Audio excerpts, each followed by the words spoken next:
Dans ce tuto, nous allons voir la correction de l'exercice du budget. L'objectif étant de voir les opérateurs, la soustraction et la somme.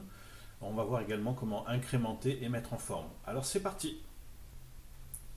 J'ai déjà rempli les données, donc le budget, la date, des gains et des dépenses et un total. Ici, je vais mettre la date du jour.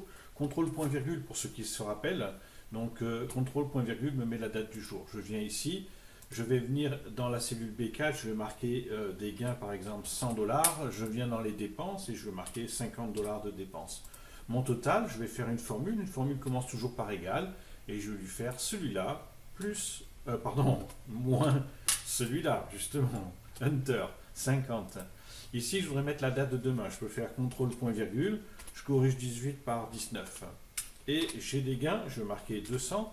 J'ai pas de dépenses et je voudrais faire le total. Mais des fois, les gens bug quand ils arrivent ici, ils font simplement égal ça. Le problème, c'est que si maintenant je rajoute des dépenses, ma formule ne marche pas. Donc il va falloir que je la corrige. Je vais venir dans la barre de formule et je vais rajouter moins celui-là. Je fais Enter. Et ici, je voudrais faire la date d'après-demain. Ce que je pourrais faire, c'est prendre lui et puis tout simplement l'incrémenter. J'ai ici 500 de gains. Et j'ai ici, j'ai pas de gain, mais j'ai uniquement des dépenses. Mais des fois, les gens ils bug quand ils arrivent ici, ils savent plus quoi faire. Ils font égal, plus, moins, ils savent pas trop. Il y en a qui me font moins ça. Bon, ok, moins 500. Mais si ici je rajoute 10, ça marche pas. Donc il va falloir que j'aille dans ma barre de formule pour pouvoir dire celui-là moins celui-là. Et en fait, on se rend compte qu'on fait toujours la colonne B moins la colonne C. Donc en fait, je pourrais tout simplement incrémenter ici ma formule et plus exactement, je partirai de la première cellule et j'incrémenterai jusqu'en bas. Ici, je vais pouvoir écrire le total et j'aimerais faire le total des gains.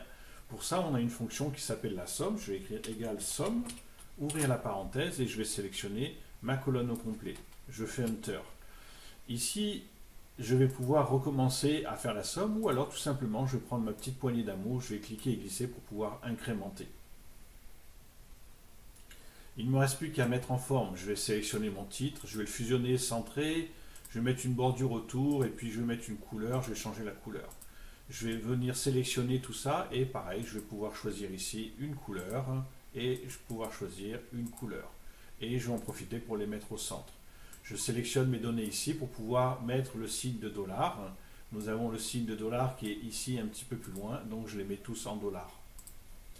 Et ensuite, je vais sélectionner mon tableau de là jusque là pour pouvoir mettre des bordures et je mets toutes les bordures.